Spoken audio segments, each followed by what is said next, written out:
अब जरा चलते हैं विष्णु जैन जी के पास, वो बताएंगे। विष्णु भाई, अभी तक तो 91 सुन रहे थे, 91 का एक्ट है, 91 का एक्ट है, 91 का एक्ट है। यहाँ मंदिर था ही नहीं, यहाँ तो मस्जिद ही थी। अब कह रहे हैं औरंगजेब पूरे देश में राज कर रहा था तो सब उसी का हो गया, तो सब हमारा हो गया। और अब क्या 95 का कुछ एक्ट ले आए हैं। ये गोलपोस्ट चेंज हुआ है क्या? और क्या मुस्लिम पक्ष ऐसा करके वहां मंदिर होने के सबूत ही दे रहा है क्या? देखिए सुशांत जी, मैं आपके चैनल के माध्यम से और आपके इस बहुत ही भव्य और दिव्य कार्यक्रम के माध्यम से बताना चाहता हूं सारे लोगों को जो आज मुझे सुन रहे हैं कि वक्फ की जो पूरी प्लीडिंग है, ये एक बहुत बड़ा फ्रॉड है। और बहुत बड़ा फ्रॉड हुआ है जो मुस्लिम पक्ष ने, अब ये मुस्लिम पक्ष फंस चुका है। जो इसने कोर्ट में डॉक्यूमेंट लगाया है और ये दिखाया है कि वक्फ नंबर 100 के रूप में दर्ज था, ये इतना बड़ा फ्रॉड है सुशांत जी। मैं इसको आपके चैनल को उजागर करना चाहता हूं।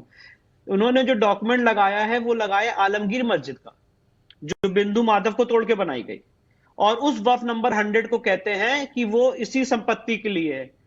थ्रू आउट इन सारे रेवेन्यू रिकॉर्ड्स, इनके खुद के डॉक्यूमेंट में इस मस्जिद को, इनफैक्ट दीन मोहम्मद की जजमेंट में इस मस्जिद को डिफाइन किया गया है ज्ञान व्यापी मस्जिद। अब ये कहते हैं ज्ञान व्यापी मस्जिद मतलब आलमगीर मस्जिद, जो दूसरी जगह यहां से 2 किलोमीटर दूर। तो जो उस मस्जिद का वक्फ का डॉक्यूमेंट है वो यहां पे दिखा रहे हैं, पहली बात। दूसरी बात, मैं ये बात कहना चाहता हूं कि औरंगजेब ने जो काम किया, औरंगजेब ने अगर वक्फ डीड की, यही सवाल दीन मोहम्मद में जज साहब ने उनसे पूछा था, और ये फाइंडिंग रिकॉर्डेड है दीन मोहम्मद के जजमेंट में कि औरंगजेब ने वक्फ किया था, तो वक्फ डीड लाके दिखाइए।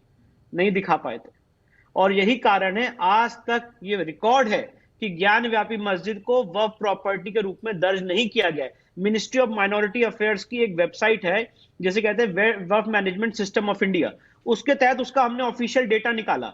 उस ऑफिशियल डेटा में सुशांत जी ना कोई वक्फ का गैजेट नोटिफिकेशन है, वक्फ कब क्रिएट किया इसका कोई मेंशन नहीं है, किसने क्रिएट किया इसका कोई मेंशन नहीं है। और अब क्या कह रहे हैं, अब इन्होंने अपने गोल पोस्ट ही नहीं चेंज किया है, टोटल एक फोर्ज और फैब्रिकेटेड स्टोरी लोगों के सामने दी जा रही है, और कहा जा रहा है कि जो आलमगीर मस्जिद यहां से 2 किलोमीटर दूर है वो यही मस्जिद है। और इसी के लिए विष्णु भाई, ये कहते वक्त क्या उनको ये अंदाजा नहीं है कि ये तो डॉक्यूमेंट पे टिकेगा नहीं और वो और फंस जाएंगे कोर्ट में? एक्चुअली क्या होता है सुशांत जी, हमारे देश में एक बहुत बड़ी सी प्रीधारणा है और एक लोगों के अंदर प्रीनोशन है कि जैसे ही कोई वक्फ कहता है लोग मान लेते हैं कि, या जैसे कोई मस्जिद कहता है लोग मान लेते हैं कि हाँ वो मस्जिद। ये हमने कोर्ट के सामने साबित किया है डॉक्यूमेंट्स के, अपने पहले के आर्गुमेंट्स के दौर में, कि यहाँ पे कोई वक्फ क्रिएट नहीं हुई, ना कभी यहाँ कोई गजट नोटिफिकेशन हुआ। ये बहुत इंपॉर्टेंट बात है, कोई गजट नोटिफिकेशन नहीं हुआ। और दूसरी इंपॉर्टेंट बात मैं आपके सामने, क्योंकि बहुत ही आपका प्रतिष्ठित चीज है, हर आदमी देखता है, नॉलेज में बताना चाहता हूं। सुप्रीम कोर्ट का एक जजमेंट है रमेश गोविंद राम वर्सेस सुगरा हुमायूं मिर्जा वक्फ 2010, 8 SCC पेज 726। इसमें सुप्रीम कोर्ट ने होल्ड किया है कि अगर हिंदू और मुस्लिम के बीच में डिस्प्यूट है तो वो कभी भी वक्फ ट्राइब्यूनल में नहीं जाएगा, ना वो वक्फ एक्ट से गवर्न होगा। अगर आज मेरे और मुस्लिम के बीच में डिस्प्यूट है तो मैं वक्फ ट्राइब्यूनल में थोड़ी ना जाऊंगा, ना शरिया कोर्ट में जाऊंगा, मैं सिविल कोर्ट में जाऊंगा। ये सुप्रीम कोर्ट होल्ड कर चुका है। इन सारी चीजों के बाद, और एक बात और बताना चाहता हूं, अभयनाथ यादव जी ने आर्ग्यूमेंट किया था कि वक्फ बाय यूजर है। वक्फ बाय यूजर तब होता है जब उसके क्रिएटर का पता नहीं होता है। अब जो नए वकील साहब आए हैं, इन्होंने बहस की कि नहीं, ये वक्फ बाय यूजर नहीं है, इसको औरंगजेब ने वक्फ डीड इसको किया था। वक्फ डीड कहां है हमें नहीं पता, कब किया था हमें नहीं पता, कब गजेट हुआ नहीं पता, किसने क्रिएट किया नहीं पता, मुतवल्ली कौन है नहीं पता। और जो मिनिस्ट्री ऑफ माइनॉरिटी अफेयर्स की वेबसाइट है उसमें इस प्रॉपर्टी की लोकेशन शो की है मड़ुआ डी, जो आज की प्रेजेंट प्रॉपर्टी से 10 किलोमीटर दूर है। तो टोटल पूरा सिर्फ गुमराह करने का, डिविएट करने वाली बात है। और इसीलिए कोर्ट के सामने हमने अपने पहले के आर्गुमेंट में भी क्लैरिफाई किया है, कल भी क्लैरिफाई करेंगे। और मैं ये बात आपके चैनल के माध्यम से कहना चाहता हूं कि इस केस में जहां एक पक्ष हिंदू हो दूसरा पक्ष मुस्लिम हो, वहां पे वक्फ एक्ट अप्लाई नहीं होता है। सुप्रीम कोर्ट ऑलरेडी 2010 में ये बात होल्ड कर चुकी है। अच्छा विष्णु भाई, ये जो तर्क दिया जा रहा है कि औरंगजेब तो भाई बादशाह था तो सब उसी का हो गया, तो इस लॉजिक से तो भाई 1670 में मथुरा का केशव राय मंदिर गिराया था, तो और इसका तो जिक्र है कि मासरे आलमगीरी में के मुताबिक कि मथुरा का मंदिर तोड़कर वहां से मूर्तियां लाकर आगरा में मस्जिद की सीढ़ियों के नीचे दफनाई गई थी। तो फिर आप इस तरह से तो जाइएगा तो फिर आप कहिएगा कि सारे मंदिर जो हैं वो आप वहां मस्जिद ही थी फिर, या मस्जिद ही हो मानी जाएगी? आपने बहुत अच्छा सवाल पूछा, इसका मैं डायरेक्ट जवाब देना चाहता हूं।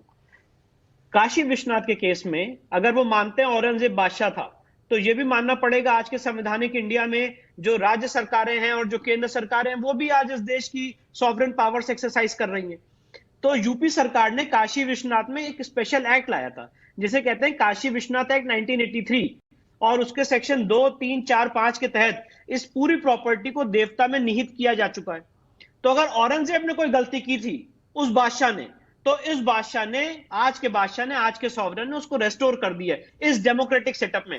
और सुप्रीम कोर्ट ने राम मंदिर के केस में ये बात कही है कि अगर सॉवरेन ने कोई काम किया इतिहास में, और यही पराशरन साहब का आर्गुमेंट था सुप्रीम कोर्ट के सामने राम मंदिर में, कि अगर कोई हिस्टोरिकल रॉन्ग हो जाए, कोई गलती हो जाए, तो क्या आज उसे रेक्टिफाई किया जा सकता है? तो सुप्रीम कोर्ट ने कहा यस, उसे रेक्टिफाई किया जा सकता है अगर आज का सॉवरेन उसे मान ले। और काशी के केस में यहां का जो सॉवरेन है वो एक स्पेशल एक्ट लाके इस पूरी प्रॉपर्टी को, पूरी संपत्ति को ज्ञानव्यापी मंदिर की संपत्ति घोषित कर चुका है, और दीन मोहम्मद के जजमेंट को ओवर रूल किया जा चुका है। ये सारी बातें बहुत ही विस्तृत रूप से, करीब सुप्रीम कोर्ट के 25 जजमेंट, अपना रिटन कंपाइलेशन, सारी बातें हम कोर्ट के सामने रख चुके हैं। और अब ये रिजॉइंडर की इनकी प्रक्रिया, इसका हम जवाब देंगे। और हमें पूरी उम्मीद है, कल माननीय न्यायालय ने इसको 11:30 बजे इसकी हियरिंग निर्धारित की है, हमें पूरी उम्मीद है कि कल इस मामले की हियरिंग कंक्लूड होगी और हम जिन 4 प्लेंटिफ्स को रिप्रेजेंट कर रहे हैं उनका पक्ष रख के कोर्ट के सामने गुजारिश करेंगे कि इसमें जजमेंट रिजर्व करें और लोगों के सामने फैसला। यानी फैसले से बहुत दूर नहीं है ये मामला, और जो बातें वहां हो रही हैं उसकी एक एक डिटेल हम पाठशाला में बता रहे हैं, और तब भी बता रहे हैं जब इसकी चर्चा लोग नहीं कर रहे। और विष्णु जैन जी का भी बहुत धन्यवाद कि वो बार बार आकर कार्यक्रम में एक एक डिटेल बहुत बहुत गहराई से बताते हैं। और विष्णु जैन जी और इनके पिताजी जो हैं उनका लोग भी बहुत धन्यवाद कर रहे हैं कि जिस तरह से मजबूती से आप इस केस को लड़ रहे हैं। विष्णु भाई, बहुत बहुत धन्यवाद पाठशाला में जुड़ने के लिए आपका।